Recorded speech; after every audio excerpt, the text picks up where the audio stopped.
Pemerintah Kabupaten Kaur normalisasi irigasi yang sudah vakum selama 7 tahun akibat tertimbun material pasir dan lumpur saat banjir. Saluran irigasi ini sebelumnya mengairi ratusan hektar sawah milik petani di Desa Suku 3, Kecamatan Nasal, Kabupaten Kaur. PLT Bupati Kaur Herlian Mukri meninjau langsung proses penggerukan saluran irigasi yang sudah tertimbun oleh material pasir dan lumpur, serta batu yang terbawa arus saat banjir. Ia menyampaikan penggerukan irigasi dengan panjang sekitar 1,5 km ini salah satu bentuk kepedulian pemerintah Kabupaten Kaur kepada masyarakat yang sudah lama mengalami kesulitan air akibat saluran irigasi Sungai Nasal tersebut tertimbun material sedimentasi akibat banjir bandang. Herlian Mukri menyebutkan masyarakat yang bergantung kepada aliran air irigasi ini sebanyak 5 desa yang tersebar di Kecamatan Nasal, dengan total persawahan sekitar 500 sampai 700 hektar. Dirinya berharap normalisasi dapat selesai secepatnya agar air dapat mengalir dengan normal. Jadi kalau masalah irigasi, karena irigasi itu sudah tidak beroperasi lagi sejak 2017 atau 2018 sampai sekarang, karena posisi sekarang masyarakat kekeringan karena sudah bertahun-tahun menunggu irigasi itu. Jadi alhamdulillah kita atas nama pemerintah daerah menerjunkan alat untuk mengeruk air itu supaya mengalir ke 5 desa, sekitar 500-700 hektar sawah akan digenangi. Itulah rasa peduli Pemda Kaur terhadap masyarakat Kabupaten. Dari Kabupaten Kaur, Dedi Tagu, BETV melaporkan.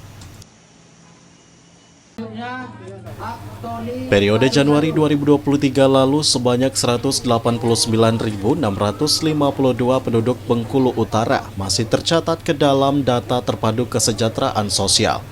Namun pada akhir Agustus lalu sebanyak 14.877 penduduk dikeluarkan dari DTKS. Sehingga saat ini masih terdapat 174.775 penduduk Bengkulu Utara yang tercatat di dalam DTKS. Kepala Dinas Sosial Kabupaten Bengkulu Utara Agus Sudrajat mengatakan, warga keluar dari DTKS tersebut diketahui setelah dilakukan verifikasi dan juga validasi data kelayakan penerima bantuan sosial di setiap desa dan kelurahan. Dari hasil verifikasi dan validasi, terdapat 10.127 penduduk yang dinyatakan tidak layak untuk menerima bansos atau sudah meningkat dalam taraf kesejahteraan. Sedangkan 4.750 lainnya merupakan seleksi yang dilakukan oleh Kementerian Sosial. Kalau kita bandingkan dengan data di awal tahun 2023 yang sejumlah ya, di Januari itu jumlah DTKS kita itu 189.652 jiwa. Artinya terjadi pengurangan sebanyak 14.877 jiwa masyarakat kita yang dikeluarkan dari data terpadu kejahatan sosial. Bengkulu Utara, Doni Andaresta, BETV melaporkan. Pelantikan Sekretaris Daerah Kota Bengkulu Arief Gunadi sebagai penjabat atau PJ Wali Kota Bengkulu akan dilakukan oleh Gubernur Bengkulu Rohidin Mersyah pada Minggu 24 September 2023 di Balai Raya Semarak, Bengkulu. Ditunjuknya Arief Gunadi sebagai PJ Wali Kota sesuai dengan harapan Wali Kota Helmi Hasan. Helmi pun berharap dengan dilantiknya Arief Gunadi yang telah menemani masa kepemimpinannya beberapa tahun terakhir ini dapat membawa dampak positif bagi Kota Bengkulu. Kita doakan insya Allah Kota Bengkulu nanti akan dipimpin oleh PJ Wali Kota, oleh Wali Kota ke depan yang jauh lebih baik lagi, jauh lebih mencintai rakyatnya, dan program-program yang terbaik lagi.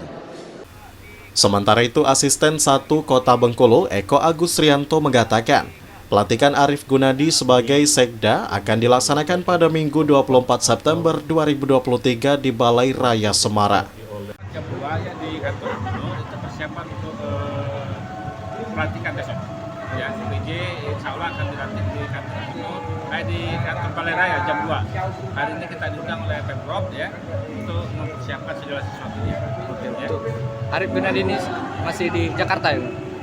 Insya Allah Sekda. setelah pembekalan hari ini kembali.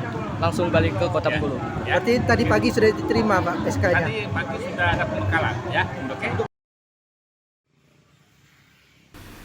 Safrawi Salam, BETV melaporkan. Penyakit Frambusia dikenal juga sebagai Frambesia tropica atau patek. Penyakit ini bisa menular melalui kontak langsung dengan ruam pada kulit yang terinfeksi. Pada awalnya Frambusia hanya akan menyerang kulit, namun seiring berjalannya waktu, penyakit ini juga dapat menyerang tulang dan sendi. Selanjutnya di Kabupaten Mukomuko sendiri, penyakit Frambusia banyak ditemukan pada tahun 90-an. Kemudian pada periode 2000-an penyakit ini sudah tidak ditemukan lagi di Kabupaten Mukomuko. Sehingga Kabupaten Mukomuko mencanangkan untuk menjadi kabupaten yang bebas dari penyakit Frambusia. Disampaikan Bustam Bustomo selaku Kepala Dinas Kesehatan Kabupaten Mukomuko bahwa untuk mewujudkan hal tersebut, Kemenkes akan melakukan survei ke Kabupaten Mukomuko. Kasih, alhamdulillah beberapa tahun ini kita memang sudah jarang dan bahkan tidak lagi menemukan kasus penyakit Frambusia, yang mana tahun 80-an, 90-an awal itu sangat banyak penyakit Frambusia yang mana ini berkaitan dengan hygiene kita. Alhamdulillah tahun ini kita akan disurvei oleh tim pusat untuk menyatakan bahwa Kabupaten Mukomuko itu bebas Frambusia. Nanti akan dapat sertifikat dari hasil kajian tim pusat dan menyatakan Kabupaten Mukomuko bebas Frambusia. Sekarang lagi tahap persiapan. Mukomuko, Jemi Andri, BETV melaporkan. Disparpora Kabupaten Seloma di pembahasan APBDP tahun 2023 ini mengusulkan sebesar 350 juta rupiah anggaran reward untuk pasukan pengibar bendera merah putih tahun 2022 dan 2023 yang telah menjalankan tugasnya dengan baik. Kadispora Kabupaten Seloma Syaiful Anwar membenarkan hal tersebut. Saat ini APBDP tahun 2023 dalam tahapan pembahasan di DPRD bersama seluruh OPD. Dari jumlah anggaran yang diusulkan tersebut, akan membiayai reward bagi 75 anggota Paskib dan tim sel. Ia pun berharap agar usulan tersebut dapat disetujui. Yang itu untuk terkait usulan dana Paskib ini sendiri, di perubahan berapa kita ajukan ini? Kalau kita ajukan kira 350. 350. Ini untuk tahun berapa? Tahun 2023 atau 2023, 2 tahun. Kegunaan dana yang kita ajukan ini untuk apa aja? Untuk beasiswa untuk ini peserta Paskib dengan tim sel. Tim sel. Berapa banyak kira-kira? Berapa banyak? Lebih kurang 75 orang. 75 orang. Wisnu Sukarajo, Seluma, BETV melaporkan. Para bakal caleg Partai Kebangkitan Bangsa seprovinsi Bengkulu Sabtu siang diberikan pembekalan untuk menghadapi gelaran pemilu dan Pilpres 2024 mendatang. Ketua DPW Partai Kebangkitan Bangsa Provinsi Bengkulu, Zainal mengatakan para bacalek diberikan pembekalan terkait strategi pemenangan mereka, serta pemenangan Baca Pres Anies dan Ketum PKB Muhaimin Iskandar sebagai Capres dan Cawapres. Berdasarkan data yang dimiliki, setiap kabupaten kota sesuai dengan kondisi daerah terkini, yang kemudian akan dibedah bersama agar meraih hasil maksimal.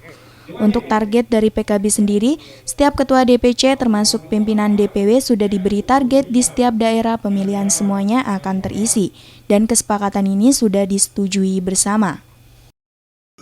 Calon legislatif dan strategi pemenang Pilpres ya, berdasarkan data-data. Jadi kita tidak hanya berdasarkan teori, tapi berdasarkan data-data yang dimiliki oleh setiap kabupaten kota sesuai dengan kondisi daerah terkini. Sementara itu, anggota DPRD Provinsi Suimi Fales yang saat ini menjadi bacalek DPR RI berharap dengan adanya pembekalan ini, para bacalek PKB mempunyai kemampuan untuk turun ke masyarakat, serta menyerap aspirasi masyarakat maupun memperjuangkan hak masyarakat apabila mereka terpilih nantinya. Dengan target kader PKB dapat masuk dalam unsur pimpinan, baik di DPRD Kabupaten Kota maupun Provinsi, serta PKB meraih 1 kursi DPR RI. Memperjuangkan daripada hak-hak masyarakat kalau seandainya dia terpilih nanti. Oke, target kita Wan untuk DPR Kabupaten Kota dan target ya dari kemarin, dari mulai penjaringan tentu kita sudah menargetkan di setiap dapil PKB menginginkan bahwa kader-kadernya masuk di dalam unsur pimpinan di kabupaten kota termasuk provinsi ya Wan ya, termasuk dan RI. DPR RI dapil Bengkulu. Oke, siap. Abdurrahman BTV melaporkan. Dua pria bernama Budi dan Welis pada Sabtu siang sempat terjebak di dalam sumur milik Santi Amelia, warga Jalan Basuki Rahmat, Pasar Minggu, Kelurahan Belakang Pondok, Kota Bengkulu. Keduanya awalnya menguras lumpur dari dalam sumur tersebut sejak Sabtu pagi. Namun kesulitan memanjat keluar pada pukul 12 siang dan nyaris kehabisan oksigen. Hingga akhirnya pemilik rumah menghubungi Dinas Pemadam Kebakaran dan Penyelamatan Kota Bengkulu guna mengevakuasi keduanya yang telah 5 jam terjebak di dalam sumur tersebut.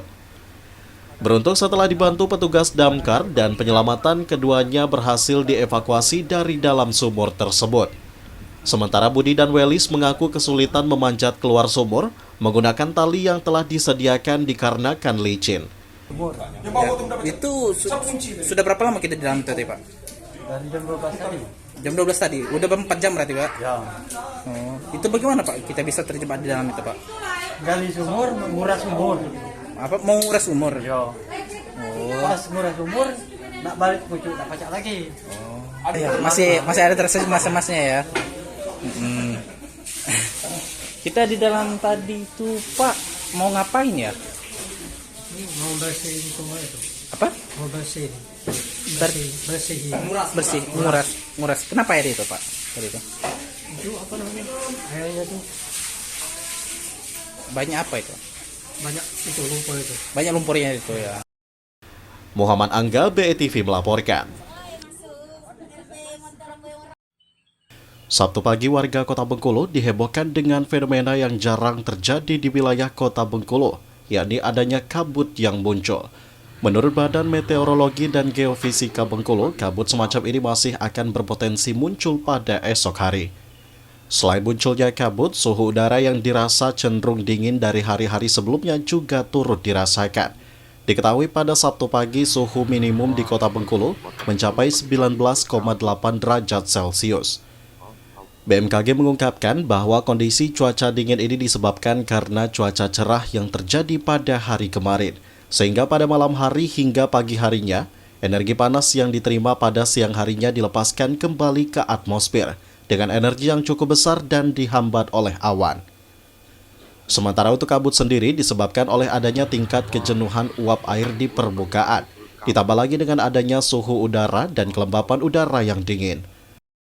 Karena adanya tingkat kejenuhan uap air di suatu permukaan untuk di wilayah Bengkulu dan ditambah dengan kondisi suhu udara yang dingin dan kelembapan udara yang dingin sehingga terbentuknya kondensasi uap air yang berbentuk uap air yang mengambang di udara.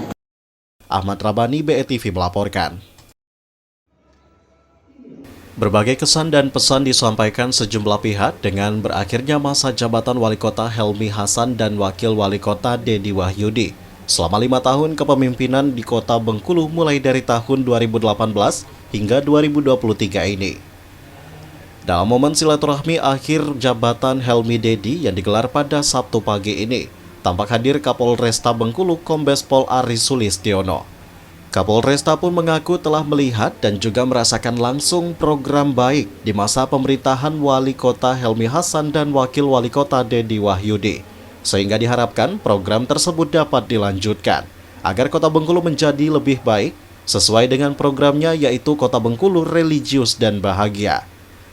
Rasakan langsung program-program beliau yang memang baik, dan tentunya program-program terus untuk diteruskan dan dilanjutkan sehingga Kota Bengkulu ini akan semakin baik, tentu dengan tagline-nya beliau, kota yang religius dan bahagia. Hal senada juga disampaikan Ketua Komisi 3 DPRD Kota Bengkulu Herimanto, yang juga merupakan sahabat karib Helmi Hasan dan Dedi Wahyudi. Ia mengatakan jika susah mencari sosok pemimpin seperti Wali Kota Helmi Hasan ini. Untuk itu ia berharap pemimpin Kota Bengkulu ke depannya bisa melanjutkan berbagai program pro rakyat yang telah dilaksanakan oleh Helmi Hasan dan Dedi Wahyudi. Kami masyarakat Kota Bengkulu sangat berat dengan berakhirnya jabatan beliau. Tetapi jabatan itu memang harus diestafetkan, tidak bisa tidak. Kami berharap hanya ke Pak Helmi Hasan, walaupun jabatan itu sudah tidak lagi nempel dengan beliau, tapi tolong sumbangsi pola pikir beliau yang selama ini dia tumpahkan untuk masyarakat Kota Bengkulu, teruslah dia kasih dengan pemimpin selanjutnya. Oke.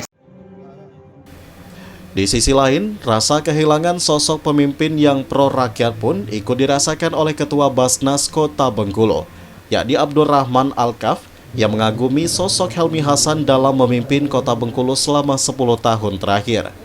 Ia pun yakin meski masa jabatannya telah berakhir, di hati masyarakat Kota Bengkulu Helmi Hasan tetap menjadi wali kota terbaik. Akhir jabatan yang beliau ini seperti kehilangan. Tapi karena beliau meninggalkan begitu banyak kebaikan-kebaikan di Jakarta, kemudian program yang menyentuh kepada masyarakat, sehingga walaupun beliau secara administrasi sudah selesai menjabat sebagai wali kota Bengkulu dan wakil wali kota Bengkulu 2 periode, tapi di hati masyarakat beliau masih tetap wali kota Bengkulu. Safrawi Salam, BETV melaporkan. Kami ucapkan terima kasih. Beginilah kondisi Kampung Bugis, sebuah pemukiman yang terletak di sudut Kota Bengkulu yang jauh dari kebisingan kehidupan kota. Tepatnya di Jalan Swadaya Kampung Bugis, Kelurahan Sukarami, Kecamatan Slebar, Kota Bengkulu, atau tepatnya tak jauh dari lokasi TPA Air Sebakul. Wakil Ketua Kerukunan Keluarga Sulawesi Selatan atau KKS Provinsi Bengkulu, Edi Bandu, mengungkapkan, daerah ini diberikan nama Kampung Bugis dikarenakan awal mula didirikannya kampung ini oleh orang Bugis. Lokasi kampung ini dahulunya merupakan sekedar hutan belantara yang tak terjamah oleh manusia. Kemudian sekitar tahun 1990-an, datanglah 5 orang Bugis bersaudara yang membuka lahan pertanian di daerah tersebut. Selain dijadikan sebagai lahan pertanian, di daerah ini juga mulai dibangun rumah oleh masyarakat yang didominasi oleh orang Bugis. Kemudian usai pembukaan lahan, daerah ini ditempati kurang lebih oleh 30 kakak yang merupakan orang Bugis, dan hingga saat ini kampung tersebut dihuni oleh 90 kakak yang didominasi oleh suku Bugis dan Jawa. Jadi saya buka daerah ini tahun 90. Saya rintis, hutan belantara ini saya rintis karena ini masih masuk tanah desa. Kami rintis, kami buka, tidak ada suku lain selain kami adik-beradik. Ya, lebih kurang 5 orang pertama merintis daerah ini. Nah, begitu selesai kami rintis daerah ini, kami sampaikanlah dengan kerabat-kerabat kita, siapa yang menginginkan mau ikut kami buka lahan pertanian. Ada lahan pertanian masuk wilayah kota, masuk wilayah Kota Madia pada waktu itu. Jadi akhirnya tersebarlah di mana-mana kerabat. Muhibudin, BETV melaporkan.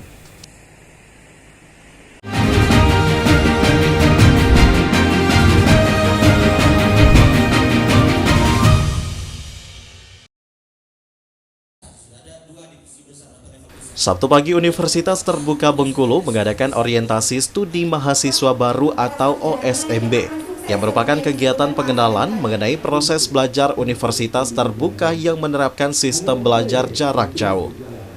Sementara dengan masuknya mahasiswa baru sebanyak 1.990 orang, maka total mahasiswa Universitas Terbuka Bengkulu saat ini sebanyak 8.198 orang mahasiswa.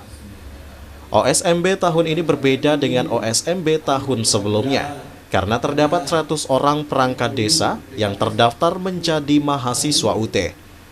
Hal ini merupakan bentuk sinergitas Universitas Terbuka Bengkulu dengan pemerintah Provinsi Bengkulu dalam rangka peningkatan kualitas aparatur desa hingga perangkatnya. Dengan memberikan kesempatan kuliah di UT dengan memberikan kemudahan melalui program rekognisi pembelajaran lampau atau RPL, perangkat desa bisa bebas dari 17 mata kuliah di jurusan Prodi Ilmu Pemerintahan.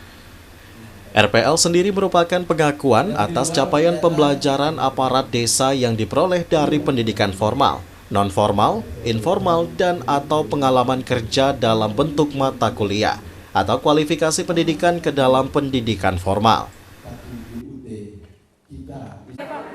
Ya, alhamdulillah pada hari ini kita menyaksikan bersama-sama orientasi mahasiswa baru Universitas Terbuka Bengkulu yang di dalamnya kita ikut sertakan dari perangkat desa, kepala desa, sekretariat desa, KAUR dan BPD. Alhamdulillah ini sudah berjalan dengan baik. Tinggal kita mengharapkan rekan-rekan, kawan-kawan dari perangkat ini dapat melaksanakan tugas ini, kewajiban ini untuk menyelesaikan pendidikan secepat mungkin. Seperti itu. Dan ini tidak berhenti hanya di sini. Tahun depan kita akan merekrut kembali 100 orang kembali perangkat desa yang kita titipkan di UT dengan biaya yang dibayar oleh Bapak Gubernur.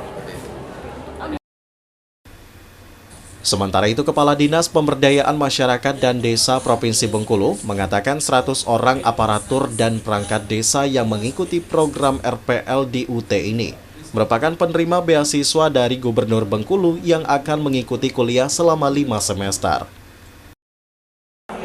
Sebenarnya itu, program ini kan cukup membantu dari para jajaran pemerintahan desa. 2,5 tahun dengan biaya yang sangat murah. Kurang dari 15 juta. Selesai. Saya tanya tadi dengan PUT, berapa per satu semesternya?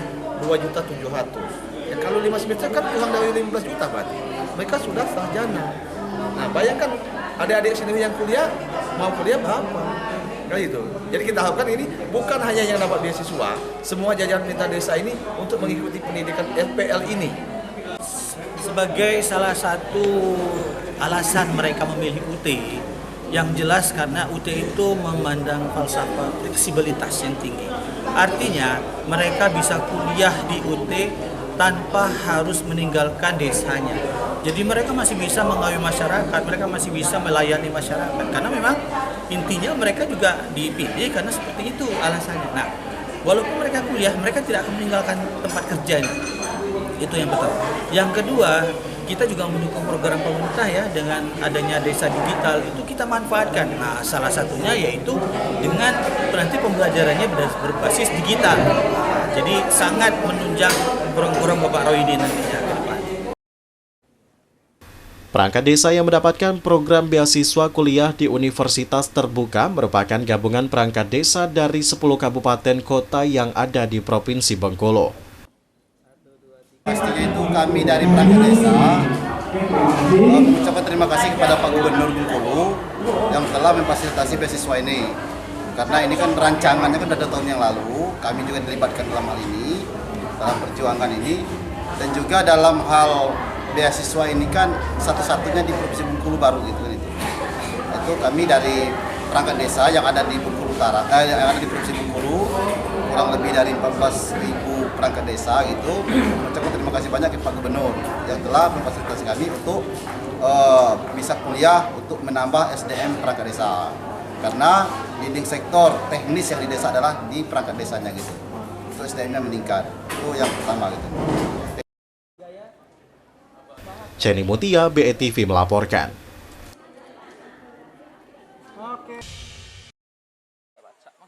Pemerintah Kabupaten Lebong memastikan program musim tanam 2 kali atau MT2 di Kabupaten Lebong mulai terus menunjukkan keberhasilan.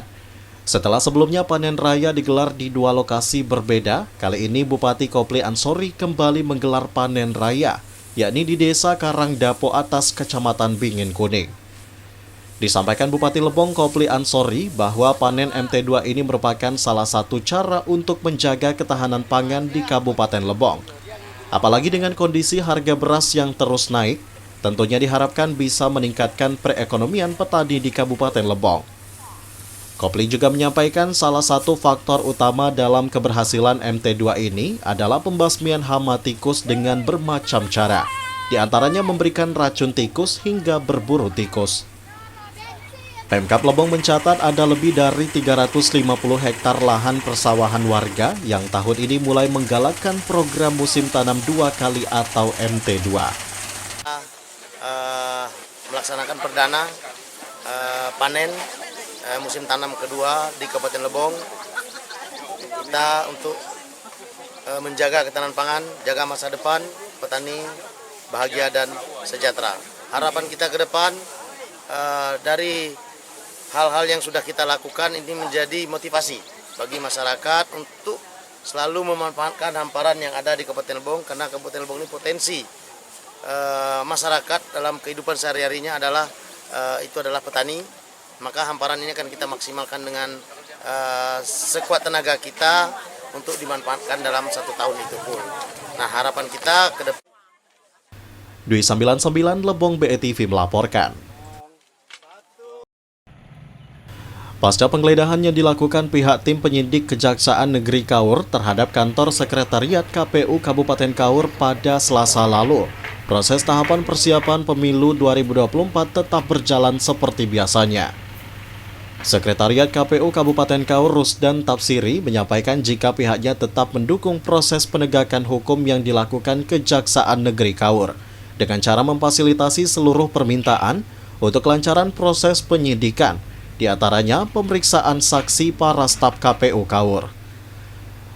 Sekretaris KPU Kabupaten Kaur juga mengucapkan terima kasih kepada tim penyidik Kejari Kaur karena pihaknya telah dibantu dalam hal pinjam pakai barang bukti laptop maupun handphone yang sempat diamankan sebelumnya. KPU Kabupaten Kaur memastikan tahapan pelaksanaan pemilihan legislatif dan pemilihan umum tahun 2024 mendatang tidak ada masalah dan tetap berjalan seperti biasanya. Memastikan bahwa bersama dengan proses hukum yang berlangsung, kami memastikan bahwa tahapan pemilu di Kabupaten Kaur ini akan tetap berlangsung lancar, aman, sesuai dengan yang kita harapkan.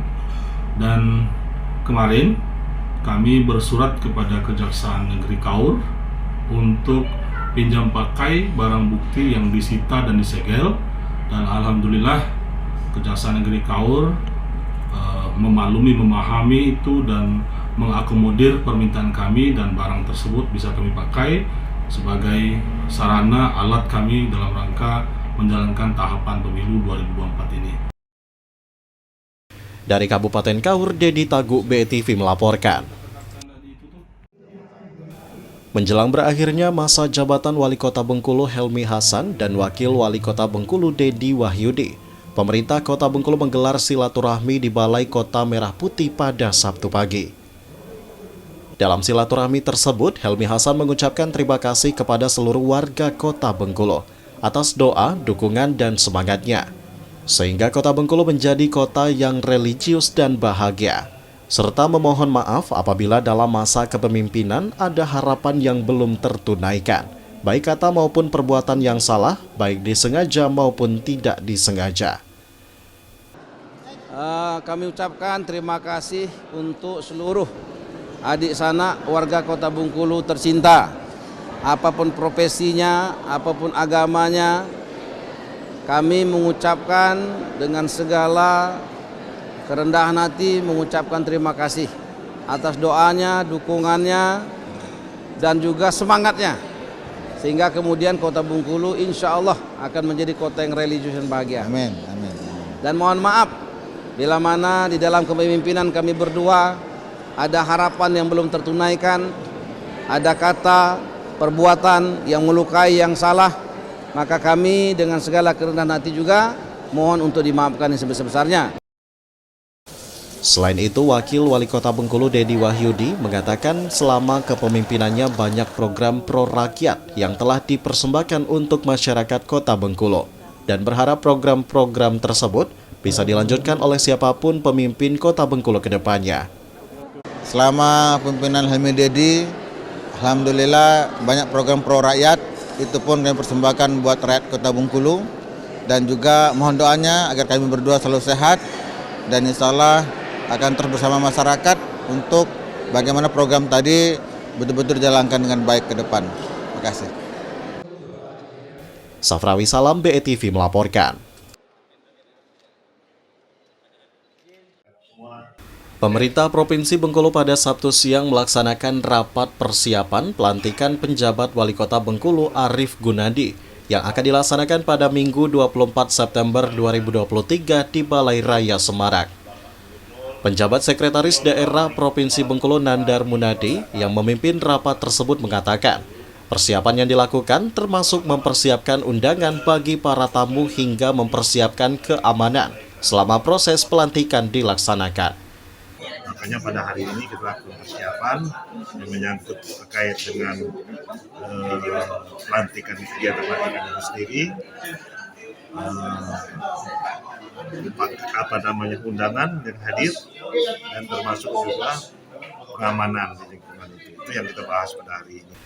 Hal serupa juga disampaikan oleh Asisten 1 Setda Kota Bengkulu Eko Agus Rianto yang juga menghadiri rapat persiapan tersebut. Eko mengatakan persiapan akan terus dimatangkan agar pelantikan bisa berjalan dengan lancar. Sementara untuk gladi resik, pelantikan sendiri akan dilaksanakan pada Sabtu malam di Balai Raya Semarak, Bengkulu.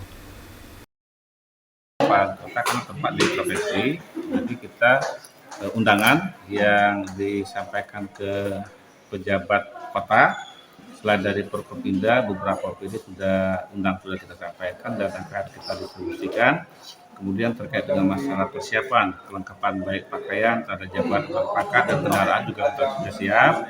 Kemudian dengan Dinas Perhubungan nanti juga akan kita koordinasikan. Ahmad Rabani, BETV melaporkan.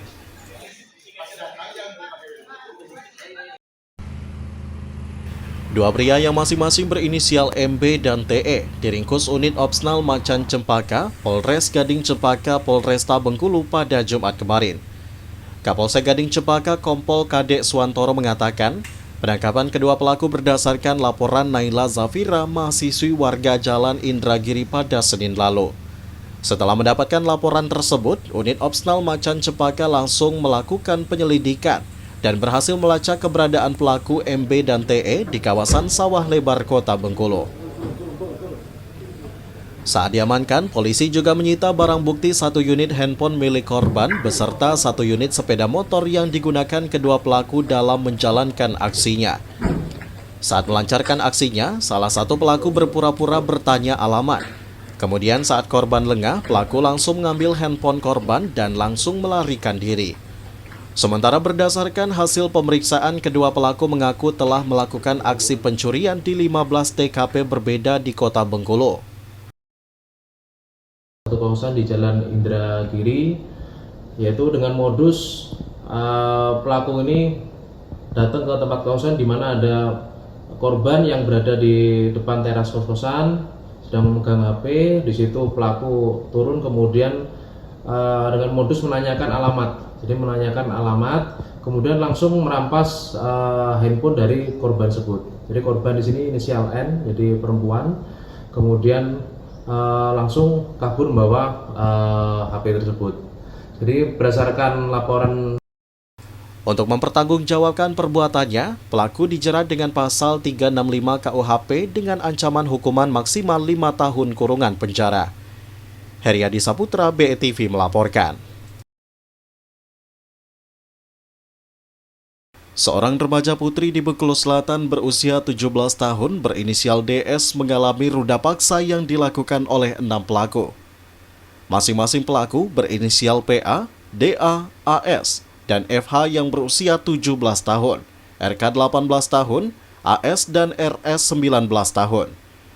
Dari pelaku tersebut diketahui 3 diantaranya berstatus sebagai pelajar, sementara 3 lainnya berstatus dewasa.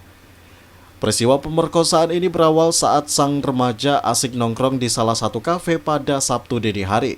Setelah bosan nongkrong, korban bersama salah seorang pelaku pergi menuju hiburan malam lainnya untuk berkaraoke. Sialnya setiba di kawasan Padang Panjang, sepeda motor yang ditumpangi korban bersama salah seorang pelaku malah kehabisan bensin. Mendapati sepeda motor yang ditumpangi keduanya habis bensin, maka keduanya langsung menghubungi 5 pelaku lainnya. Sayangnya, para pelaku lain ini bukannya menolong, malah merampas handphone dan juga menganiaya korban.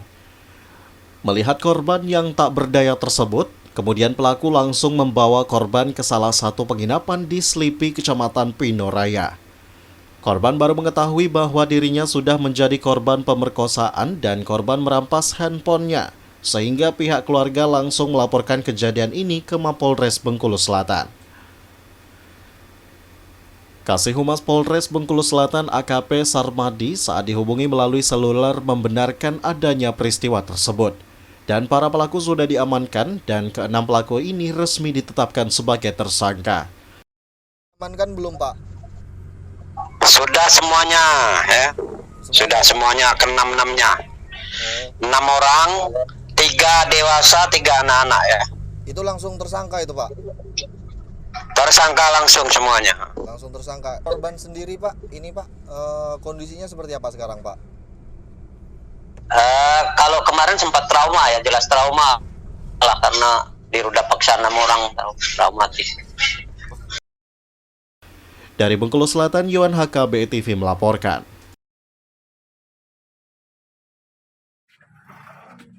Aset para tersangka kasus dugaan tindak pidana korupsi dalam pengelolaan dana bergulir 1 miliar 1 kelurahan atau Samisake pada Dinas Koperasi dan Usaha Mikro Kecil dan Menengah Kota Bengkulu.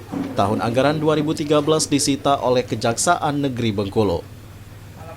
Diketahui 4 tersangka dalam kasus ini, yakni manajer Baitul Mal Watamwil, Kota Mandiri inisial ZP, Ketua Koperasi Sanib Mandiri inisial AM, Ketua Koperasi Skip Mandiri inisial RH, dan Bendahara Koperasi Skip Mandiri berinisial JL. Penasihat hukum ketiga tersangka AM, RH, dan JL Ranggi Setiadi menerangkan, ketiga kliennya kembali diperiksa pada Selasa lalu oleh penyidik Kejari Bengkulu. Rupanya tidak hanya pemeriksaan, aset ketiganya juga disita penyidik untuk dijadikan uang pengganti. Aset yang disita sebagai jaminan uang pengganti tersebut untuk menutupi kerugian negara, yakni berupa rumah, tanah, dan juga kebun. Ya, artinya penyidik meminta untuk mengembalikan sejumlah kerugian negara. Namun apabila tidak mengembalikan kerugian negara, aset berupa bangunan, tanah dan bangunan tadi yang akan akan dijadikan jaminan, yang akan dijadikan untuk biaya uang pengganti kerugian negara. Artinya nanti setelah disidang diputus akan harus mengembalikan kerugian negara, aset yang itu tadi yang akan disita mal. Itu dari klien kita? Ya, tiga klien kita. Tiga-tiganya itu dipegang aset tanahnya. Tanah dan bangunan seperti itu. Ada berupa tanah dan bangunan, ada yang tanah saja. Mengurus kembali Bang. Muhammad Angga, BETV melaporkan. 3 orang pria yang masing-masing berinisial CW, LH, dan AR warga Kota Bengkulu diamankan oleh tim Opsnal Satres Narkoba Polresta Bengkulu pada Selasa kemarin. Kasatres Narkoba Polresta Bengkulu AKP Tommy Sahri mengatakan tersangka CW dan LH diamankan di Jalan Sepakat Kelurahan Sawah Lebar. Saat petugas melakukan penggeledahan, ditemukan 1 paket narkotika jenis ganja yang dibungkus dengan kertas putih yang berada di kantong celana salah satu tersangka. Kemudian saat diinterogasi, keduanya mengaku juga sempat mengonsumsi ganja di rumah AR yang berada di Jalan Bukit Barisan Kelurahan Padang Jati. Kemudian petugas langsung ke rumah yang bersangkutan dan kemudian mengamankan tersangka AR dan juga barang bukti ganja yang telah dibakar. Ketiga tersangka mengaku telah mengkonsumsi narkoba secara aktif baik ganja maupun sabu selama kurang lebih 1 tahun. beliau di tiga tersangka ini bersama-sama untuk mendapatkan barang tersebut dan uangnya juga dari sumbangan seperti itu. Cek beli narkoba apa deh? Ya, seperti itu. Sudah lama dan mereka konsumsi narkoba ini. Kalau dari pengakuan interogasi yang kita dapatkan dari ketiga tersangka ini, mereka sudah lama untuk mengkonsumsi baik itu narkotika jenis sabu dan atau ganja seperti itu. SIDPS kan? Ada SIDPS atau enggak?